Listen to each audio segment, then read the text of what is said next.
nem jól állunk.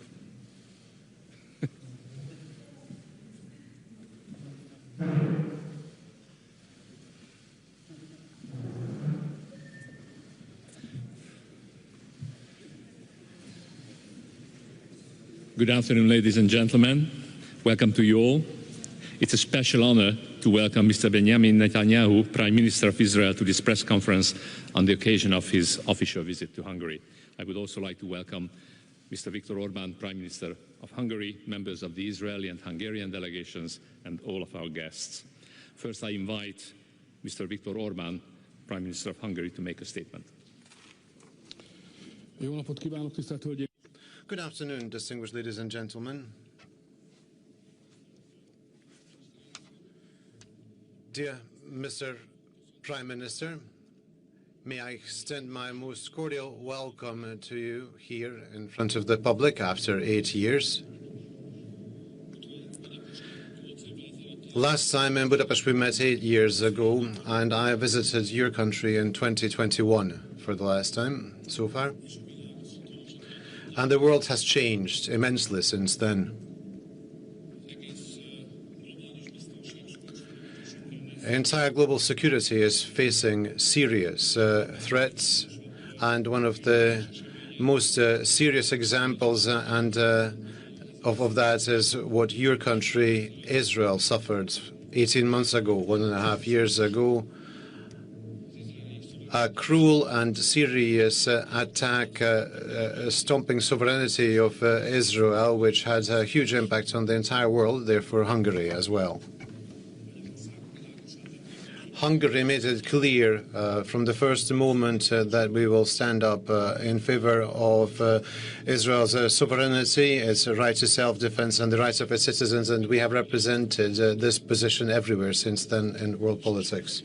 So I wish you a lot of success, Mr. Prime Minister, and to the government of Israel to establish the security of your own people and to assume your right for self-defense. Distinguished Mr. Prime Minister, there have been changes occurring in Hungary as well, mainly in the European Union.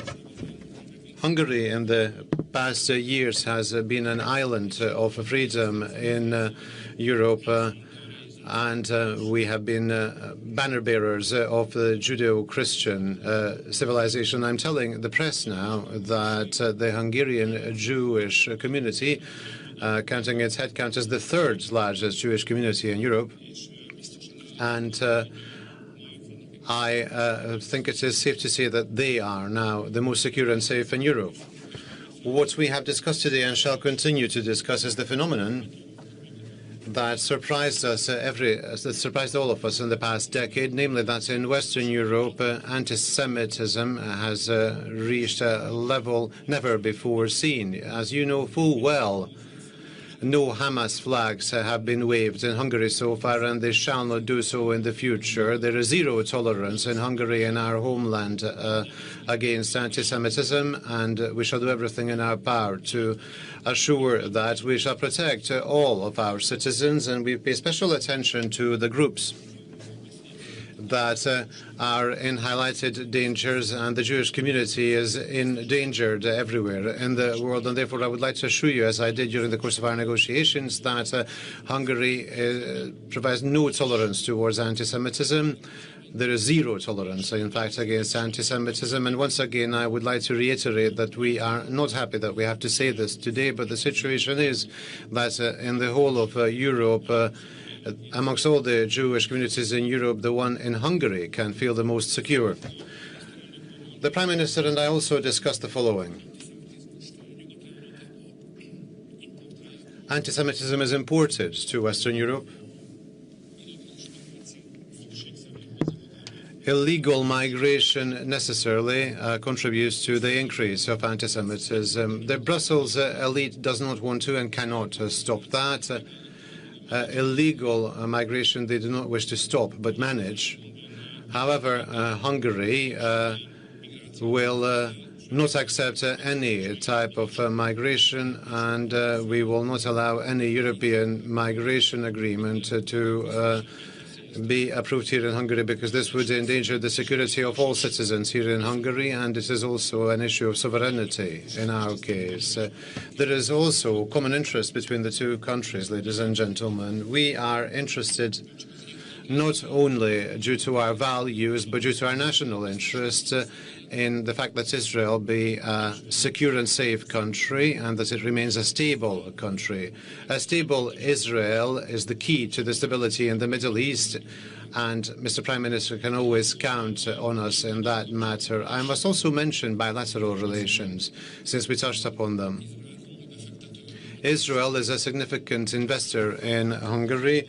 There are 150 businesses Israeli businesses in Hungary providing jobs for thousands of people. These are valuable investments, not only due to their volume, but also due to their quality, because they are present in pharmaceutics and in the high-tech sectors.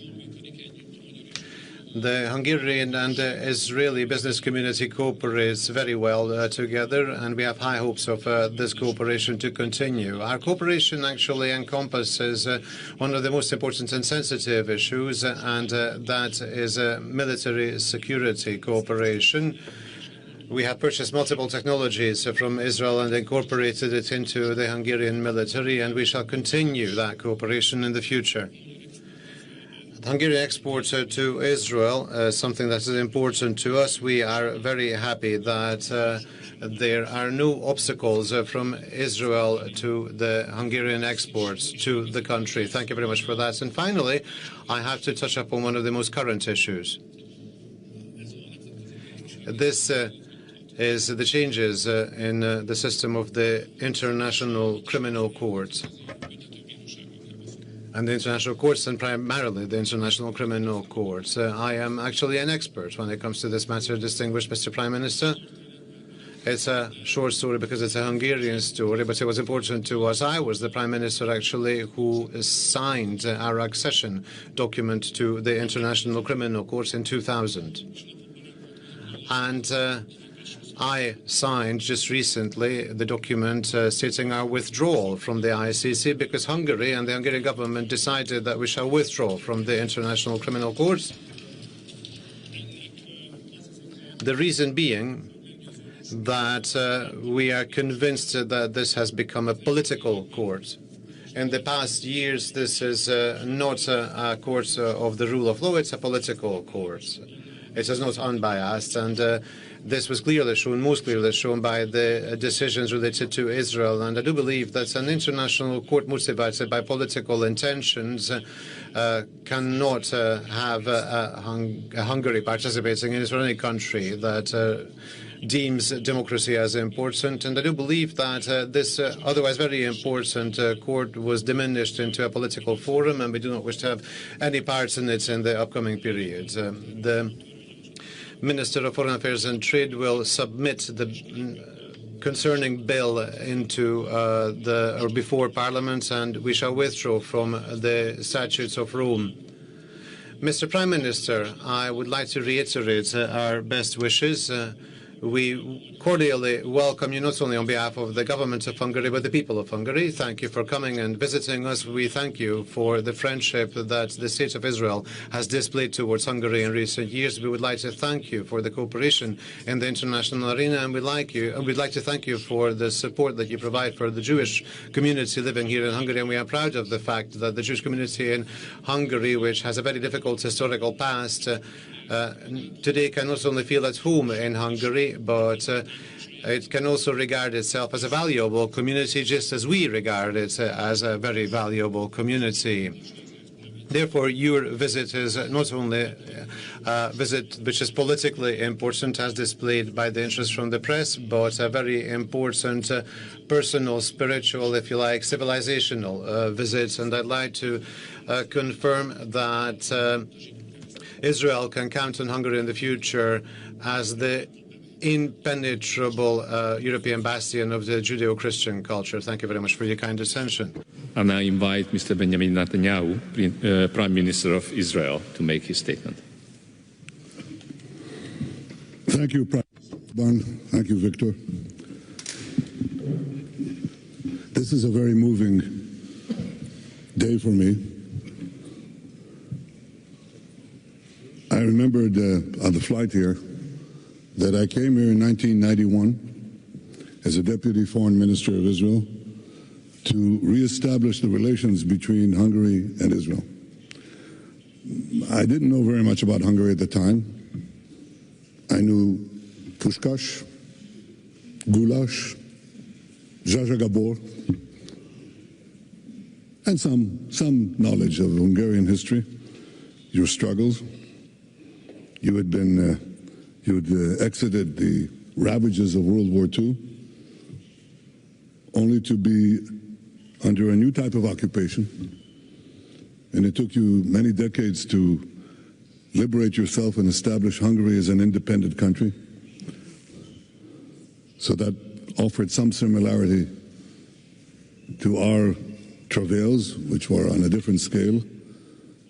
A third of our people were murdered in World War II, in the Holocaust. We had to overcome great odds to reestablish our sovereignty in our ancient homeland. And it was a question of time when these two histories would meet and begin the great alliance that is now developed. You have, in your leadership, have done remarkable things for Israel and the Jewish people. You support Israel proudly, unstintedly. You stand with us at the EU. You stand with us at the UN. And you've just taken a bold and principled position on the ICC, and I thank you, Viktor. This is not only important for us, it's important for all democracies. It's important to stand up to this corrupt organization that has equated a democracy that is challenged for its very existence by the most horrific terroristic powers on earth. But the ICC directs its actions against us, fighting a just war with just means, and of course not against our tormentors, not really. This is important for all of us, for all of civilization, as we fight this battle against barbarism. And you are the first, I dare to say, I don't think the last, but the first state that walks out of this this corruption and this rottenness. And I think it'll be deeply appreciated not only in Israel, but in many, many countries around the world. You've taken a very bold stance against anti-Semitism that has reared its head, as you said, in Europe. You don't allow it, you don't tolerate it. You recognize that anti-Semitism today is masked by the guise of anti-Zionism. You adopted the IRA definition of anti-Semitism, which says that if you're against the Jewish state, you're anti-Semitic. You can't say, well, I'm not against Hungarians, I just don't think there should be a Hungary. I'm not against Jews, I just don't think there should be a Jewish state. That's what these anti-Semites are doing. And without a Jewish state, there's no Jewish people.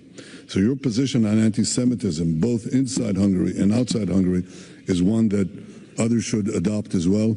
You treat the Jewish community, as you said, in an exemplary fashion, and you seek to provide it not only with its security, but also the ability to conduct Jewish life here in the best possible way. Perhaps some of our Israeli guests here don't know, but Hungary also takes care today of Israel's football teams because they have to practice somewhere. They have to play outside.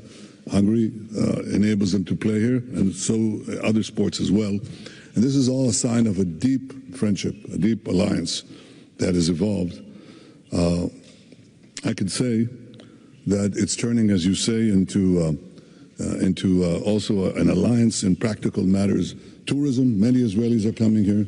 Investments, many Israeli business people are coming here. They like Hungary. They like Budapest. Who cannot? But they also, you also see it in the, of course, in the cooperation on technology, defense matters, which is growing, and it's important, and in many other fields. But I would say that our cooperation goes deeper than that because I believe we are fighting a similar battle for the future of our common civilization. Our Judeo-Christian civilization, Western civilization as we understand it, It's under assault right now for one powerful quarter, and that's radical Islam. Radical Islam in the Middle East is spearheaded by one country, that's Iran. It has proxies, the three H's, Hezbollah, Hamas, the Houthis, and others. But the center, the pulsating engine is Iran. We were attacked by Iran's proxies in a murderous campaign by Hamas terrorists who raped our women, beheaded our men, burnt our babies, and took hostages, were committed to bring back home all of them, including a hostage of Hungarian citizenship, Omri. We discussed this. We'll bring them back all home. But we will smash the Iranian axis, the Iranian terror axis, which threatens not only us, but Europe and many of our neighbors in the Middle East. We're committed to doing so. And by doing that, we are also protecting Europe. Maybe there are some in Europe who don't understand this, but Viktor Orban understands this. He understands this common battle for our values, for our interests, and for our common security. And I want to thank you for that. There are many areas for future cooperation. We'll discuss them later today. We have already begun to do so. But I discovered that my knowledge of Hungary, though increasing, is still deficient. Because on the way over here, Prime Minister Orban told me that in this hall, in this very hall, Beethoven played the piano. I didn't know that. I'd like to challenge any one of the Israelis who are here, if they knew that, and if they would, you get extra bonus points. But it tells you what a rich tapestry of culture Hungary offers. We in Israel, the Jewish people, have a rich tapestry of culture. And this partnership, this friendship today is unparalleled. May it grow even further. May it grow even stronger. Thank you, my friend Viktor. Mr. Prime Minister, thank you. Ministers, our press briefing has come to an end. Thank you for being with us today.